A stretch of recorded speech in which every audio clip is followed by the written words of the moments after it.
You and okay. Thank you for joining another in our continuing series of webinars. This one deals with an incredibly serious topic today, suicide and addiction prevention. I'm the CEO of Impact, Kevin Hilton, and today we have Representative Teatros, subject matter experts in the treatment of these very, very serious and debilitating issues. Before I turn it over to Eric Dean, let me just go through a couple of quick points. And I'll repeat these as people come in right after Eric wraps up. Is we're going to have Q&A at the end of this event, probably around the 45-minute mark. And, we're going to post this webinar and the associated slides on the Impact website later on today or likely tomorrow, www.impact-net.org, where you can see all of our past webinars and the materials associated with them. And we'll upload the PowerPoint along with that. And, all questions are going to be either answered live or post-event. And last but not least, and I'll remind you of this again, make sure you register for our virtual annual conference that's going to take place online February 15th through the 17th. Very good speakers, incredible content. And with that, I'd like to introduce General President Eric Dean of the Ironworkers. Eric. Thank you, Kevin. I want to take the opportunity for everyone attending today and thanking them for attending this important workshop or virtual seminar. The subject matter experts are going to share with you things that are specific, but I want to address and just be plain spoken. The construction industry is one of the best industries in achieving good pay, good benefits.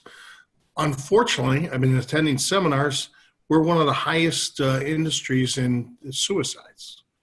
We have a physicality to our job, and when we get hurt, this pain medicine addiction is crippling the construction industry, and it is imperative that the ironworkers, and I know the North American Building Trades, our Chief of Staff, the Ironworkers Chief of Staff, Kevin Hilton, I've assigned to attend various meetings, and we're trying to share information on best practices.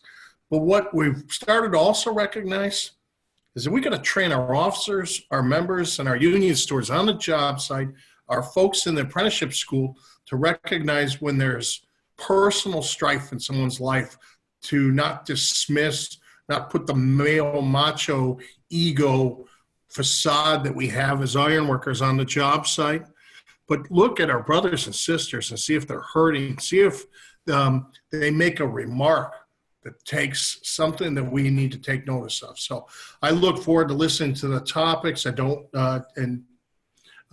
pretend to be an expert. I thank Impact for letting our employers, our union leaders, and more importantly, putting our rank and files, health and well-being is the first and foremost thing that we do. It's something we want our members to go home safely every day, the way they left their home. But sometimes we got to recognize some of these signals. And with that, just thank you for participating today. I'm going to go on mute. I'm going to shut my camera off, but I'm going to stay and listen for the entire subject, and I'll be available for the question and answer period. Thank you very much. If there's any of me. Thank you, Eric. Appreciate it very much. Just as a side note, I just want to go over the housekeeping stuff again really quickly, is our office has been contacted by our employers, ironworker leadership, reaching out and saying, what are we going to do about this? Because this is getting horrible, and really addressing this. And we started in October.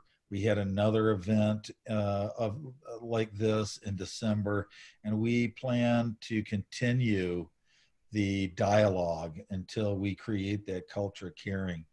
Just again, real quick housekeeping, all of this, the recording, the slides are going to be available on our website within 24 hours. We're going to be monitoring the question and answer box, not the chat box. So ask your questions at any time. We'll open it up at about 1:15 to be able to have our subject matter experts answer these questions, and we'll get to them all. If we run out of time with a Q&A, we'll make sure that they get answered. And with that, remember to register for our annual conference, also at the Impact website. And with that, I'd like to turn it over to Seth Norman, the Chief Product Officer and veteran from Teatros. Seth, thank you and your team for coming on here and addressing our membership. Well, thank you so much, everyone. I'm going to take a quick moment to introduce myself and the team, but what I'd really like to start with is just saying thank you for having us here. It's a tremendous honor to be invited to share some of the expertise we have in this field around such an important issue that while, you know, in some ways is very specific to the construction industry, is something that we all feel around the country as a pressing concern about the health and well-being of fellow Americans. And so to get a chance to be here and talk with you about that really is both exciting for us and an honor. So thank you for having us. And one of the things I want to also point out is, you know, so I'm Seth Norman. I'm a co-founder of Teatros and the Chief Product Officer. As we get to the end of this presentation, we'll get to talk a little bit specifically about what Teatros does to help bring communities together and work on healing and recovering from things like stress and suicide and addiction. But really where our work began is, you know, it goes back to my transition period from becoming a veteran and making that move to the civilian world. And what is interesting is, you know, I was different than most soldiers. I went back to the best possible circumstances, you know, back to San Francisco with lots of support, lots of people to help me. I already had a graduate school lined up. I was going to go and be an MBA at Stanford. And I still struggled with that transition. And so as I worked my way through school and was thinking about what I would do after graduation, really central in my thinking was, what could I do to work to help veterans make the transition more successfully than I had? And one of the things I'm very aware of, you know, when I think of veterans transitioning, I think of it in more abstract terms, but in very concrete terms, you guys are some of the biggest hirers of veterans on the planet. And so really when we're talking about people who work in the construction industry, we're most often talking about soldiers and airmen and sailors and Marines who have already arrived with many of those same issues around addiction or suicidality related to their physical pain or just the stress of transition in their life. And so all of our thinking that's gone into the product comes from our best practices of working with folks just like you. And it is a joy to get to talk a little bit about our work to this audience. Also with me is Dr. Mahima Muralidharan, who is our Chief Psychology Officer. But in addition to working with us, she is a clinical psychologist, and very specifically her expertise is in trauma recovery and organizational dynamics. And as we talk more about the work we do and the types of programs we create, and then very importantly, the way we think about approaching the care of folks, her specific expertise in understanding group dynamics and the roots of psychological healing through social relationships will really be highlighted. Also will be Dr. Dustin Kishnick, who is who works with Teatros, but primarily is at the University of California, San Francisco. He is also a clinical psychologist, but most importantly, he is a Marine and a Iraqi freedom veteran.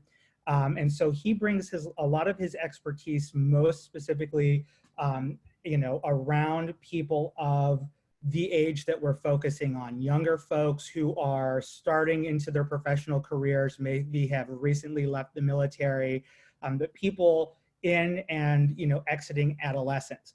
And in addition to that, he has expertise around the research of veterans in the clinical setting. And so a lot of expertise there that he brings to both the product and an understanding of how we think about and track the success of veterans or just folks in general who have been traumatized. And then finally, Dr. Don Hagopian, who I am, if you were tracking, the only person here who's not a doctor. So you're going to get a lot of professional expertise once I shut up. But Dawn comes to Teatros. Her role within the company specifically is leading all of the facilitation of the groups that we bring through our product. But she does a lot more than that. In addition to also being a veteran, she has a PhD in online learning and conflict resolution. And so she'll really help us understand, we understand these social approaches to healing, working with stress and suicide and trauma, but what can we do to help facilitate the success of these groups with online tools like Teatros? And so you'll get to hear from all of these folks as we move through our presentation and into our question and answer period. But with that, we can go ahead and move on to Dustin, who's going to take us through some of the basics around mental health and suicide and its treatment. So Dustin, please. Yeah, thanks for the introduction, Seth. So like Seth mentioned, I'm a Marine Corps veteran. I did 2 years in Iraq. And after getting out of the Corps, I was toiling away in a private sector job when I received news that many of you have probably received at some point or another. And before I go there, I want to say that the content of this presentation can contain some pretty difficult stuff and can remind us of experiences we've had or experience of others. And so if at any point it feels like it's too much and you just need to take a break, then please do so. But a few years ago, I was at a conference when my friend Rob called me to say that our friend Mike, whom we both served with in Iraq, died by suicide. And the news came completely out of the blue. I had lost touch with Mike and didn't realize everything that he was struggling with. And as veterans, and I'm sure the same applies to the rest of the building trades, we tend to mask our pain pretty well. But I was devastated. I felt such a huge range of emotions: anger, sadness, fear, and even guilt and shame. And it was that, along with the news of others I'd served going down the same path as Mike, that brought me to psychology. I wanted to really understand what was happening in the veteran community and what I could do to help. And so since then, I've made it my mission to learn about mental health, PTSD, depression, addiction, suicidality. Because as you all know, and as Mr. Dean mentioned, this is it's a really serious problem. Now, I don't want to just throw a bunch of statistics at you, but it does help to understand the magnitude of the problem. And knowing that the construction and extraction industries have the second highest rate of suicide. For men between the ages of 25 and 54, suicide is the second biggest cause of death. And we know that 21 veterans per day die by suicide. And construction workers are responsible for the highest percentage of opioid-related deaths in several states, which, I don't want to highlight the problem without also saying what a wonderful job that the trade unions do in helping our society sort of continue to grow and flourish. And so we're very interested in helping to solve this problem. So really, how do we make sense of what's happening? Well, there are different components, all of which play a role, and we're going to talk about them so we can understand how they show up in daily life. I'm going to go to the next slide, Seth. It's important to realize how stress, emotional, and physical pain affect the body's nervous system. So the primary objective of this system, of this response to stress, is to escape threat. We either fight our way out, we flee, or we freeze. And there are two sides of that system, one of which is called the sympathetic nervous system, which I call the gas pedal, and the other is the parasympathetic, which I call the brake pedal. So just like a car, the gas pedal activates you and the brake pedal calms you down. Now, when our body activates this gas pedal, stress hormones flood the body because it's preparing us for an energy surge. It's preparing us to fight. It's preparing our legs to be able to run away. And when this happens, the rational brain gets tuned down and the limbic system, or our emotional system, starts to take over. And this is because some of the main functions of emotions are tied to safety. So when you're escaping threat, you're trying to find safety. And emotions also help us detect threat, because as we've grown as individuals in a society, avoiding threat and getting through threat is what helps us survive. Now, on the brake pedal side, it's what's known as our rest and digest system. So it's what calms our body down and gets us back to a relaxed state. Now, Seth, you want to jump to the next slide? Now, the emotions can be either the lead foot that keeps the gas pedal going. It can also be the brake. Now, when emotions are unchecked and they're kind of going out of control, they essentially keep the gas pedal down. And the longer you keep the gas pedal down, the more damaging effects it has on the body, because your body doesn't have a chance to recover. It doesn't have a chance to relax and get back to a relaxed or normal state. And so there are responses to emotion that can exacerbate the problem. One is suppressing emotion or keeping it all in, sort of the proverbial suffering in silence. And the other is overexpressing emotion. So this is when everything comes out, and it's usually directed at either ourselves or other people. But typically we want to express emotions, but this is sort of the explosion part of expression.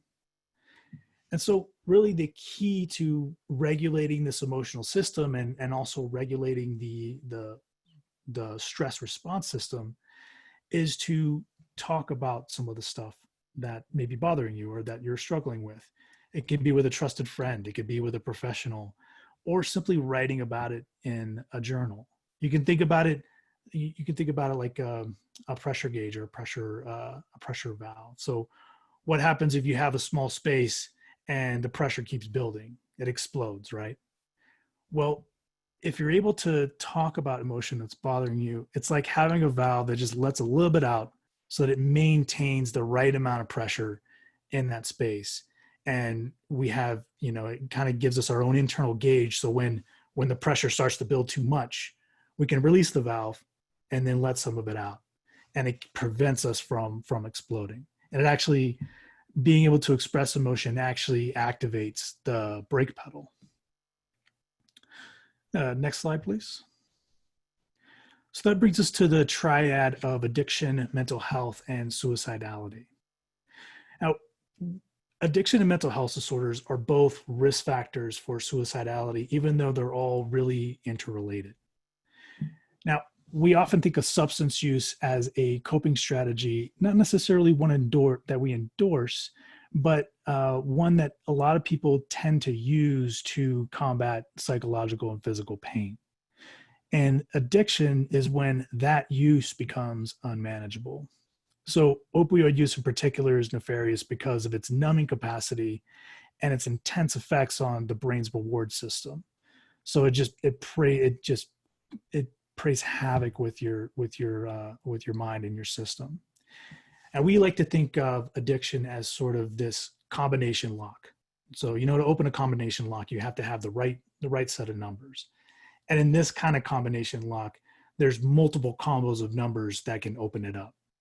Now, addiction is really a combination of a mix of genetics, biology, environment, and habit formation. And I also like to caveat when we talk about genetics, the thing that often gets misconstrued is that people can walk around like defective or defected, and that's not the case. We all walk around with our own vulnerabilities to certain things, and having this right mix of genetics, biology, environment, and habit formation is what can open up open us up to some difficulties. Now, mental health disorders are often explained in terms of what we call a diathesis stress paradigm, where it's this combination of genetic and biological predisposition with the right stressor or series of stressors that creates this right mix that results in the onset of a mental health disorder. So for example, if someone is a little bit more prone to anxiety and they have a series of stressors that create this mix of exacerbating anxiety, they become at higher risk of developing an anxiety disorder. Similarly for depression. And what we know with PTSD is that it's in particular associated with what we call a dose response effect, which means that the higher number of traumas that you're exposed to, the higher likelihood of developing PTSD. Now, if you want to jump to the next slide, Seth. Now, there's another thing that can play a role and exacerbate each of the three. So addiction, mental health, and suicidality. And that's the cognitive triad. So you can think of it as sort of a subcomponent of each addiction, mental health, and suicidality. And Seth will tell you a little bit more about how Teatros addresses the cognitive triad in the program. But the simple way of explaining it is that your thoughts affect the way you feel, which affects the way you behave, and vice versa. Now, we can often be our own worst enemy. And when we're in that place, it can be hard to realize where we get stuck or when we get stuck. It can happen to all of us. Techniques of cognitive behavioral therapy, or CBT, address each component, examining and challenging thoughts, emotions, and behaviors. It's been shown through extensive research to be helpful for battling addiction, depression, anxiety, and PTSD. I'll put a pin in it there for Seth to explain the Teatros solution, because I want to move on to understanding suicide and suicidality. Now, we tend to think of suicidality in terms of two models or theories. They help us to explain and understand how an individual can get to the place of making the decision to suicide. And one of the most comprehensive and applicable models for understanding it is the interpersonal psychological theory. Now, don't be too hung up on remembering the names of all these theories. Like, we psychologists, we often insist on investing in $5 words. And in my view, that gets a bit expensive. More important is the content of these theories. That's what is the most important. Now, this theory states that suicide is comprised of two things: the desire to die and the ability, or the acquired ability to die. Again, think of it like a combination lock that has to have the right mix. The desire to die is composed of two constituent parts. And if you come away with nothing else in this presentation, this is the most important thing. One is perceived burdensomeness. And what that looks like is when a person gets to a state where they feel like they're a burden to themselves, to their friends, to society, to their family. And the other is low belongingness, or social alienation. This is when you see people start to withdraw and isolate. And that is the danger zone. Isolation is the danger zone. Now, the ability to die is a little bit more complicated concept, but we all have this instinct for self-preservation. And suicide entails a fight with self-preservation motives. Thus, for suicide to take place, there has to be this acquired ability to take the lethal step, to the extent that the self-preservation instinct gets worn down over time. And the way that happens is habituation. Now, habituation is basically the idea that when we're continually exposed to something, it loses the value to stimulate us. And that goes for positive and negative things.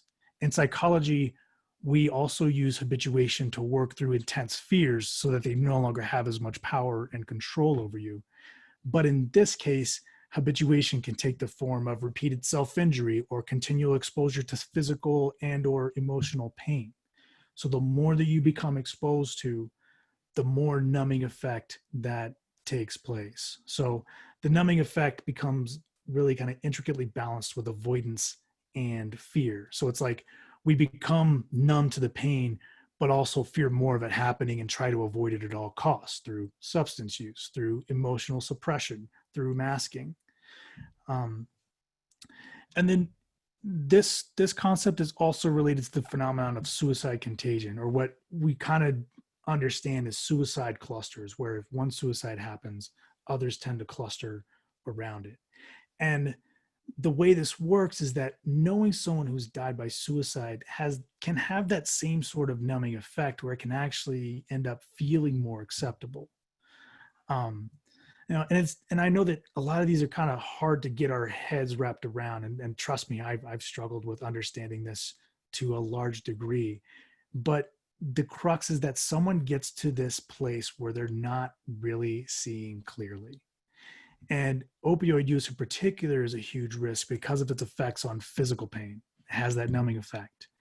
And the fact that it can be the lethal means in itself. kind of examples through overdose. So I tend to distinguish between two types of suicide. If you can run to the next slide, Seth. Now, premeditated, which is better explained by the theory or the model that I talked about before, and emotionally dysregulated or impulsive.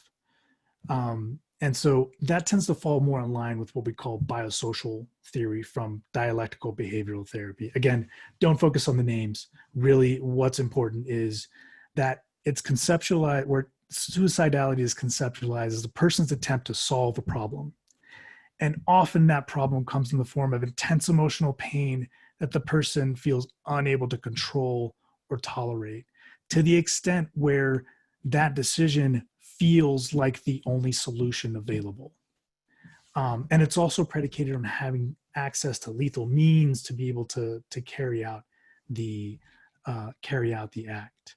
And we know that one of the things that's most effective in preventing suicide is to remove the lethal means or make it harder to access. So, for example, the VA actually issues gun locks for those who want to maintain their firearms in their home, but also want to significantly reduce their risk associated with this type of with getting in a dark place and suicidality. You want to run to the next slide, Seth? So, two important concepts for us to dive a little bit more into are psychic numbing and dissociation. So psychic numbing is this adaptive way of not feeling or fully registering on an emotional level the sort of threat or we often think about it in terms of like being able to as a defense mechanism when traumatic experience is occurring. It's just the way that you are able to kind of get through it. So the idea is that if we're constantly exposed to threat, this defense mechanism is to numb the hypervigilance or the constant state of alertness. So for veterans, it's akin to being in a combat environment over a prolonged period, being constantly in danger, even though you're not necessarily registering that danger cognitively. On the work site, you have to be constantly aware of safety, which means that there's constant danger. And so you can think about it as the phenomenon of becoming complacent in a dangerous environment. The constant state of alertness can take a toll on the mind and the body. Now, dissociation is a sense of something feeling not real. So it's this if you've ever felt kind of outside your body or felt like things are happening, but nothing really feels real. And it often occurs when someone has so much pain that the mind just distances itself. Think of it kind of like being in shock. Now, each of these reactions can be, or each of these things can be a reaction to trauma and or successive pain, as well as a succession of trauma. Now, each of these is important when it comes to suicidality because they both contribute to that numbing effect and that acquired ability to die. And they can both be exacerbated significantly by substance use. So again, all of these, it's not necessarily a linear formula, but it is something that when the right mix is there, it makes the environment dangerous. So, and next slide, please. So it's also important to realize the effect of the strong emotions of shame and guilt. PTSD and addiction themselves are commonly associated with these intense feelings. And these emotions can fuel many behaviors that exacerbate addiction, mental health symptoms, and suicidality because they're distancing emotions, meaning they cause a person to push away and to distance themselves and lead to withdrawal and isolation. Remember, withdrawal and isolation, that's the danger zone. And that's why it's important to really have a framework and a culture that can make these emotions acceptable to talk about. Otherwise, they tend to lead to further isolation. So it makes sense if you can't talk about something, then, if you don't feel you can talk about it, if you don't feel comfortable talking about it, you're going to shy away from it. Next slide, please. So these are some of the suicide risk factors, and many of these are familiar. We've sort of covered a lot of them in the context of our discussions earlier. So then what can we do when we see these risk factors in others? When we see our coworker or employee withdrawing, or see their behavior changing, or start to see some of their emotional pain seep through despite their attempts to mask it? First, just ask, knowing that they may not be ready or willing to share, especially if you're a supervisor. But respect their wishes. Don't push. Just let them know you're there, because part of changing a culture is asking the question, even if you think you know the answer. And if somebody is able to voice concerns, a best practice is a suicide safety plan. So, next slide, please.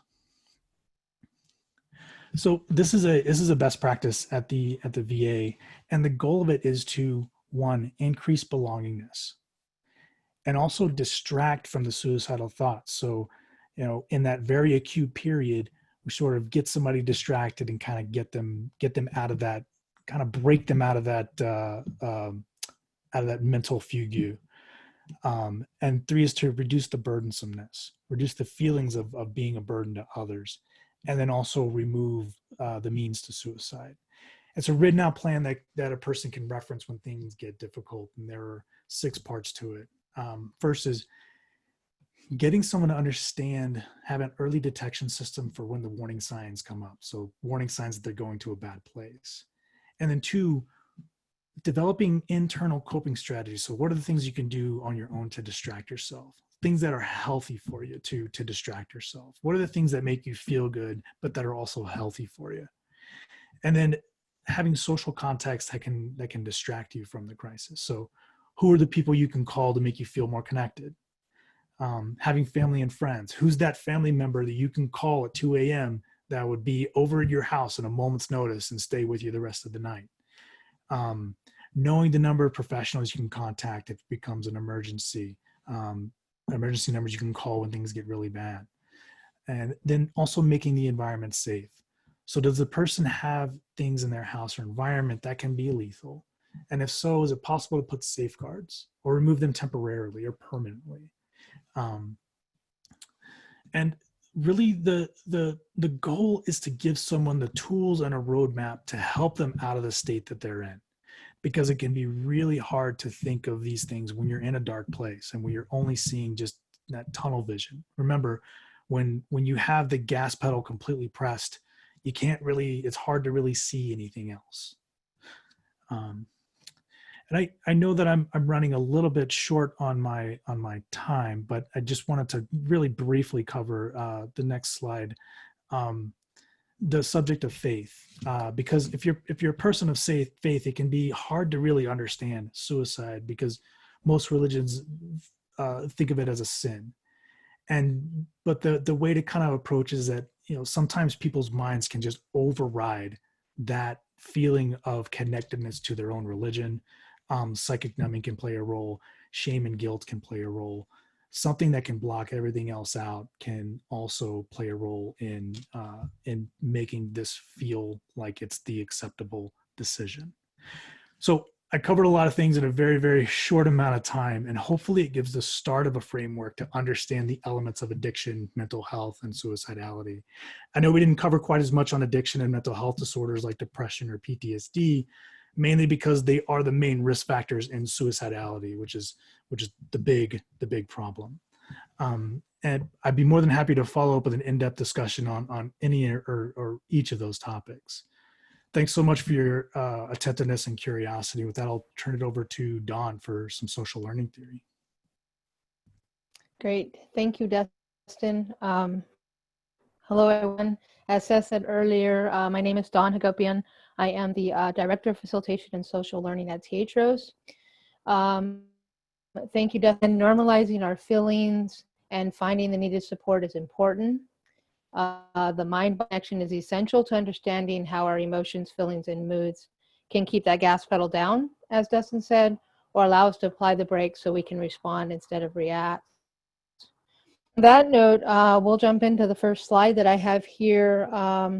Really what I want to share with you today is just our peer group model at THROs and how it benefits our participants and can help provide them these levels of support that Dustin talked about. So THROs peer groups are a group of learners who are interested in resilience, improved mental health and well-being, and a desire for an open, collaborative learning environment. The promotion of the power of the group has the potential to be the support system many learners need.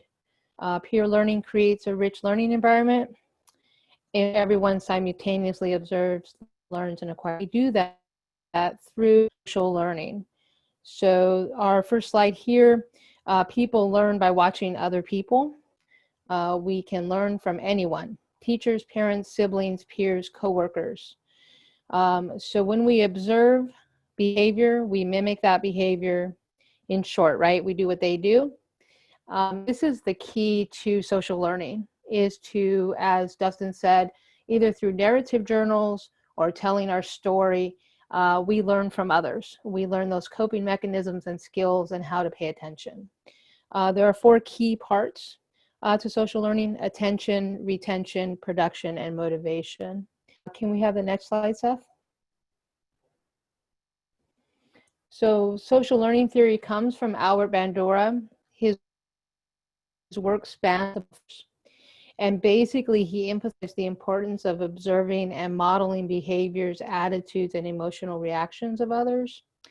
And so learning, instead of being laborious, became something we wanted to do. We wanted to engage with others so that we could promote our own mental health and well-being at THROs, learn how to manage anxiety and stress from seeing others, and learn how to reach out and talk about our feelings. So most human behaviors learned observationally through modeling, from observing others.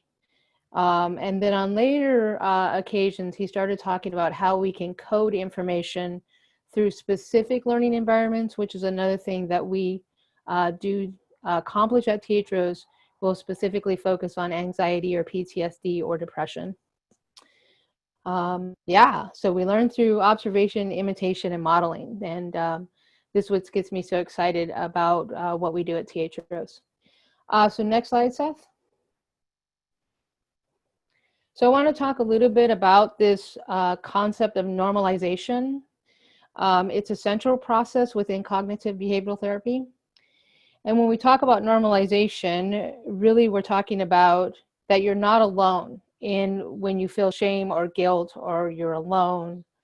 Those feelings are probably shared by a lot of other folks.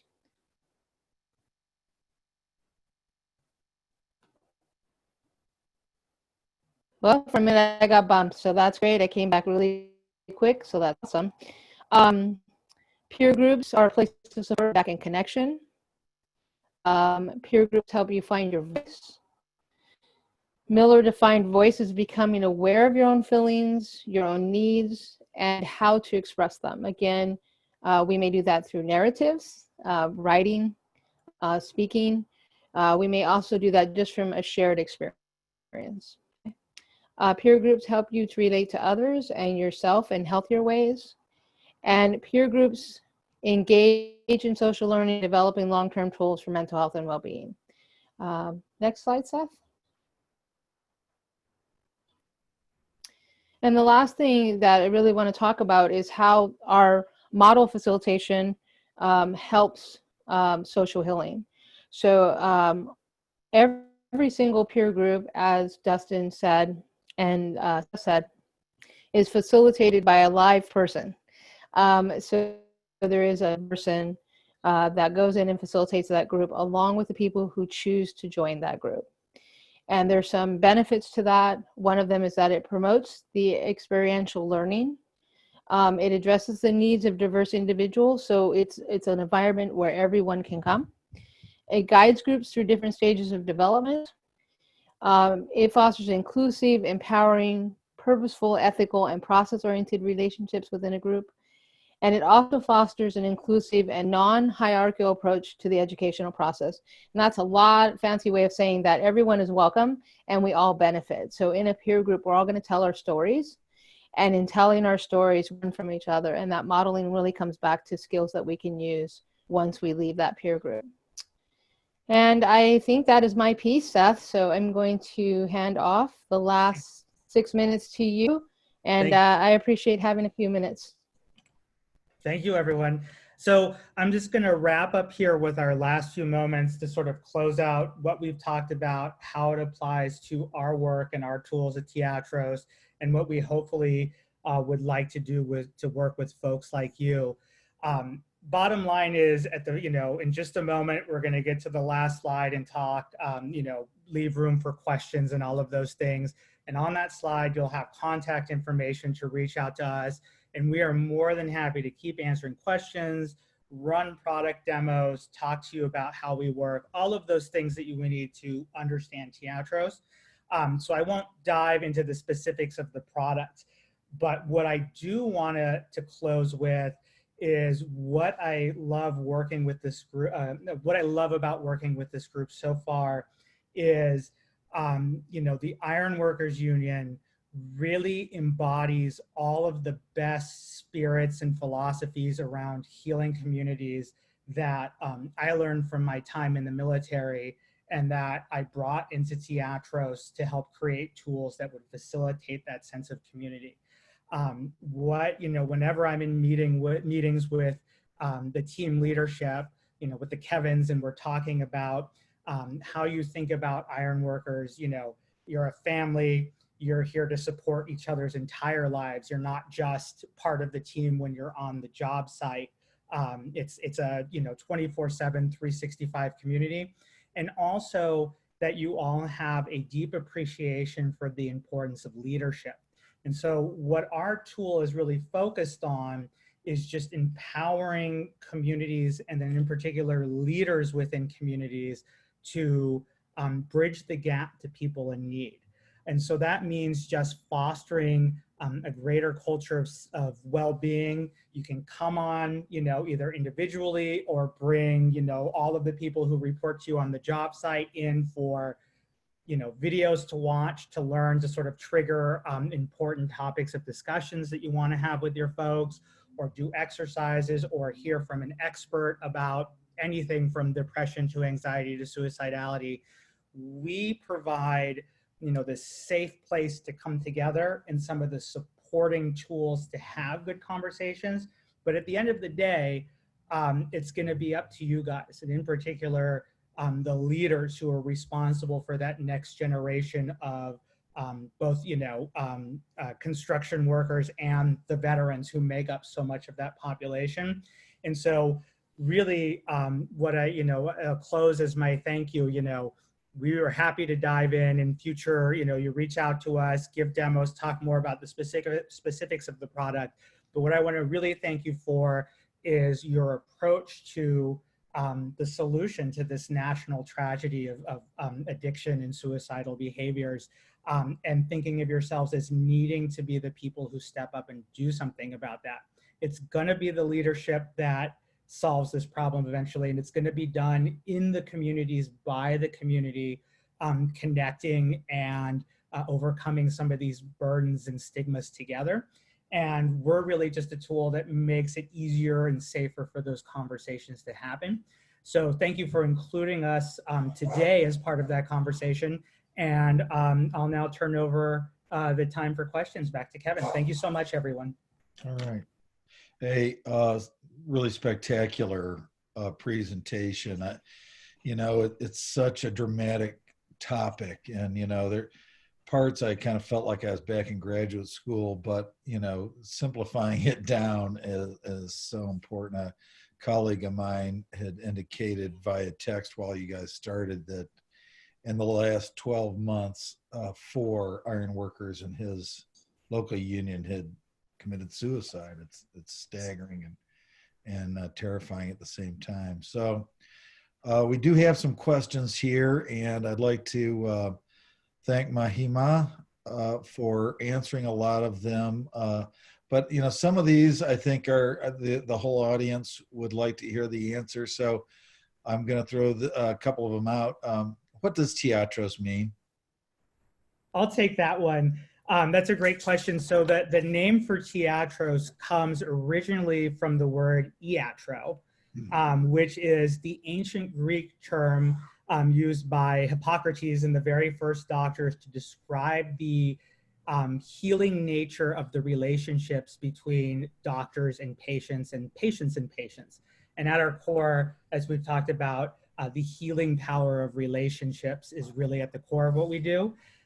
We put a T in front of that for technology and an S at the end of that for social. So we would have a unique name that was memorable, but at its core is actually just this simple Greek medical term from, about 3,000 years ago, describing the importance of relationships in health and well-being. Okay.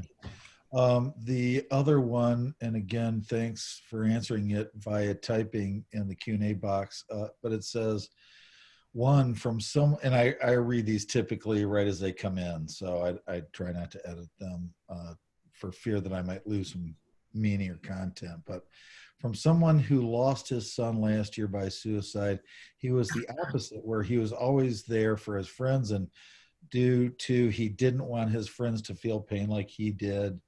Is there more things to look at, not just staying away and closing off everyone? And the second part was, is there any way we could get Canadian content? He'd like to be able to use it. Yeah, and I kind of responded to that.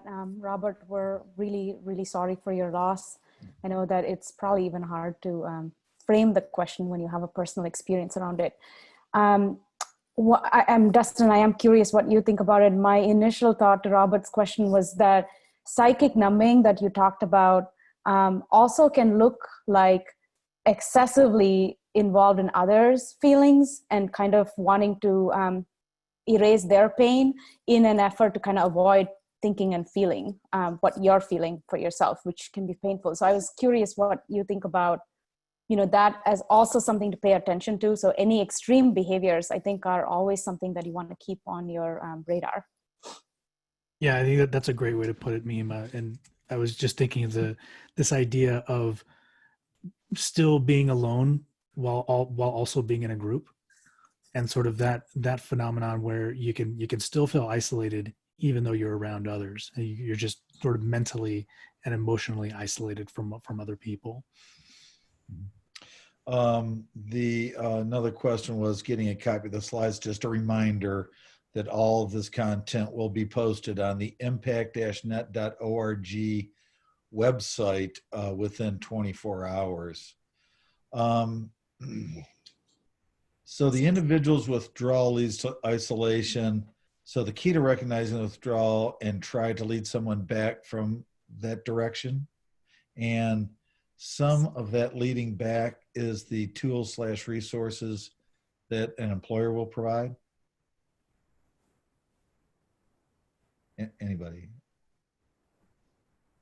Yeah, so I was going to say, Dustin, I'll let you handle this. The one thing I wanted to do was close on the last comment, which is in terms of Canadian content, which I assume is just American content, but more polite.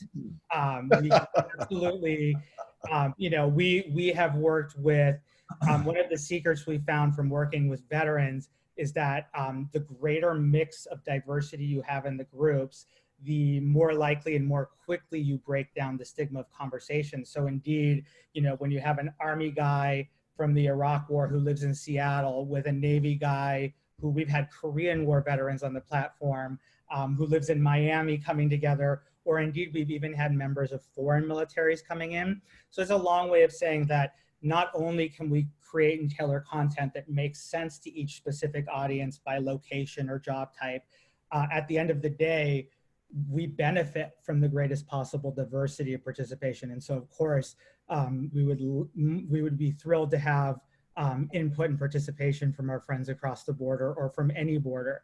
And with that, Dustin, I'll let you talk about the specifics. There are many different routes to helping, people support the suicidal folks in their lives. And really, the mix of the things that you can get from your employer and the skills that you can have ready for yourself and how you transition those well is, I think, something maybe we can speak to, Dustin. Well, that's part of the real challenge, right? Is knowing how to lead somebody back when they're out in isolation. And I think there's no one answer for how to do that, because each of us kind of has our own thing that makes us feel like we're in an environment where we can feel safe enough to discuss things, or feel safe enough to come back into the fold or come back into the flock. But I know that like Seth mentioned, like Teatros is pretty well positioned to have kind of a multi-dimensional approach to help people find the route that feels most comfortable for them to come back to the group. I don't know, Mahima, I don't know if you had some thoughts to add to that as well.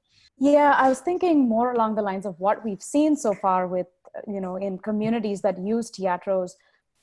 Repeatedly, we find that the influencers are actually the folks in the community, right? It doesn't matter if Dustin or I or Don or Seth talk about the efficacy of what we're providing. When you have a colleague who has tried it and has survived it and has had a good experience, that automatically tends to create a critical mass of folks who become interested. It breaks down the shame. It normalizes. We've used that word a few times. So I think even in organizations where community is in the mission, and sure for you it is the case, I think how do you provide some structure around that community is really key. So offering a group like Teatros, offering more materials that are available for folks to, as a reminder, constantly we have to remind them, and that's the social learning piece. So I think it's to really wrap up, I think it's a multidisciplinary approach. And whenever we partner with an organization, we bring a certain expertise, but you have a lot of expertise already that exists. And we try to kind of marry the two approaches and see what is the biggest impact we can have. I just to add a dovetail on your comment, Mahima. I really like that. Of course, there are best practices and tried and true models for working with folks, but at the end of the day, it's the tailoring of the message, whatever you want to call it, the tailoring of the messaging, or the specifics around the language your community uses, or the ways that you approach each other, that no single doctor or model can really name all of the best methods.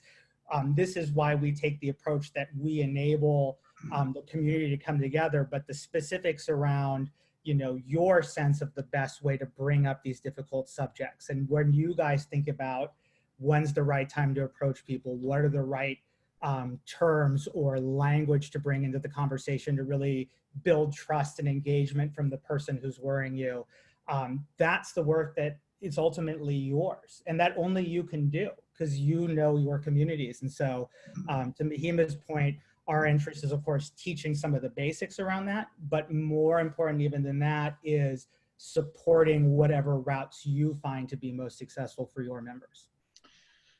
Excellent point.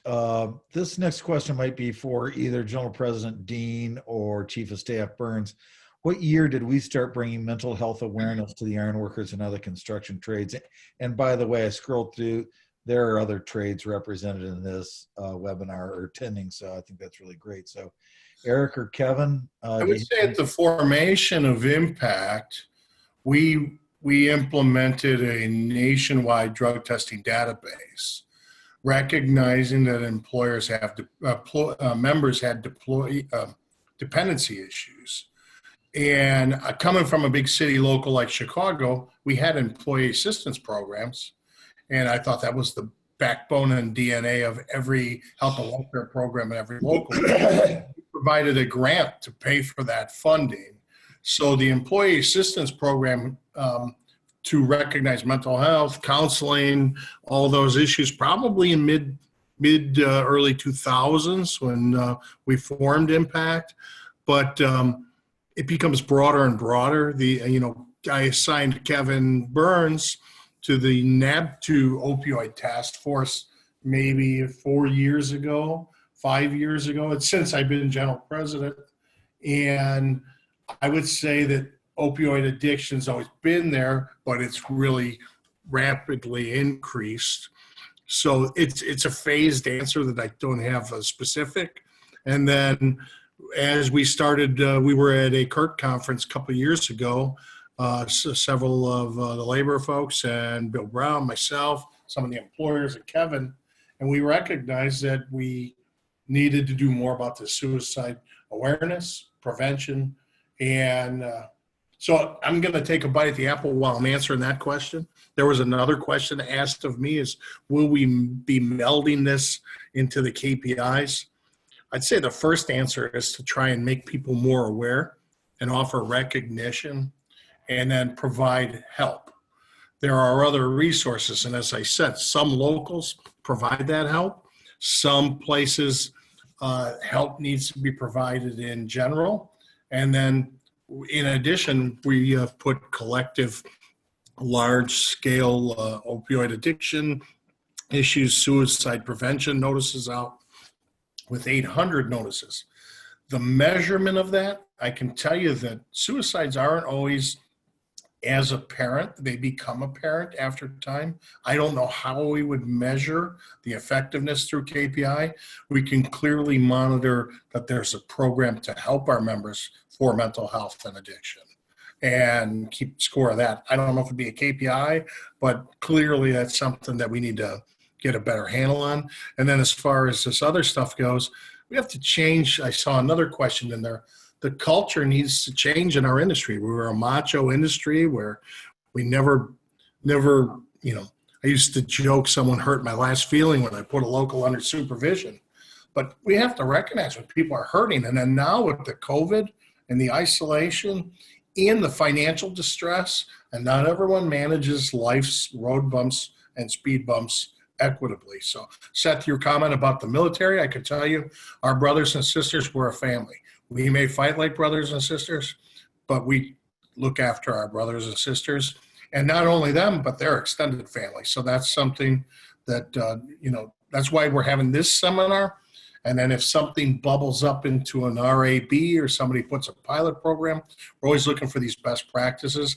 And then clearly, ironworkers don't have anything over things we've heard from other trades where they're really doing it. And I'll tell you, the firefighters have PTSD from the tragedy they see on their job, and they're in our building. I learned from them how much they're doing for mental health for their members, and through addiction and PTSD. It's real, and it's something that we got to address. We got to stop acting like we're tough and we're the badass trade. Our employers are relying on us as labor folks. And those are our members, and those are for the employers. Those are your employees. It's painful when this happens. And then you wonder, well, how you missed it. So sorry to answer 3 questions in one bite at the apple. Well, and there's a lot of questions. And again, we're going to cut off at an hour to be able to, honor everybody's time. But we'll get all these questions answered one way or the other. And Eric touched on this. What efforts do the local union / apprenticeship schools / job site supervision need to make to begin the culture change required? That's a real Kevin, I could probably add into that. Go ahead, Bernsey. So like General President Dean said, about 4.5 years ago, he tasked me with being on the National Bill and Trade's opioid task force. And that chimes in with suicide and just depression, because let's all be aware that not all suicides are directly related to opioid or, some people just have depression. There's millions of Americans that just suffer from depression. So we did have, going back to your original question, we have had conversations with all our apprentice coordinators.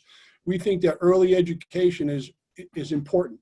So when an apprentice comes in, of course, we want every apprentice and every journeyman to go through their career injury-free, but we know that doesn't happen. So we want to educate them the fact that, in the event you get hurt, the first thing you do when you go to emergency room is a doctor doesn't really know what you do. He just wants to get you healed up, and they're very, very commonly, they prescribe you a narcotic. And then, 1 out of 5 of the people that are on a narcotic, they're off and running. And then when the prescription goes away, they look for other means of, taking that over, whether it's heroin, whatever it is. And we've lost members from that too. So we do have early education. All our coordinators are instructed to have those tough conversations. And when I say tough, this whole conversation is tough, right? It's not, we are a culture of caring, and we are our brothers and sisters keepers. So, you know, we wore wristbands that said, see something, say something. Well, we're at a point now where I thought this presentation by Teatros was great when took some notes. When Dustin mentioned about, you know, some of the signs. So we all work with ironworkers out in the field, right? You know, you get to know these people very well, and you know if someone's not the same. So if you see someone that's personality change, or they're acting out, like you say, that's really not how that person is. Something's going on with them. Pull them aside after work and just ask them, say, hey, is everything all right? You know, and he might not answer the question right away because there's that stigma. You know, tough guy, tough lady, we're iron workers. But, you know, keep asking. You know, we really need to reach out and find better ways to help our members that are suffering from on the job with depression or whatever's going on with their life. So that's what I would like to add. Well, we're right at 3:00, and I thought the content was fabulous. Thank you, Seth, Chief of Staff Burns, Eric Dean, Dustin, Dawn, Kimberly. Thank you for you know, being the light that shines this way, and Nina, and always Susan Avery for helping us put this on. We'll get this stuff and the answers up on the website. The slides will be available. Very important topic. You did a spectacular job, and thank you very much. Be well and be safe, and sign up for that Virtual Impact Conference. We'll talk to you guys later. Take care. Thank you all. It was a pleasure. Thank you, everyone. Thank you to everyone.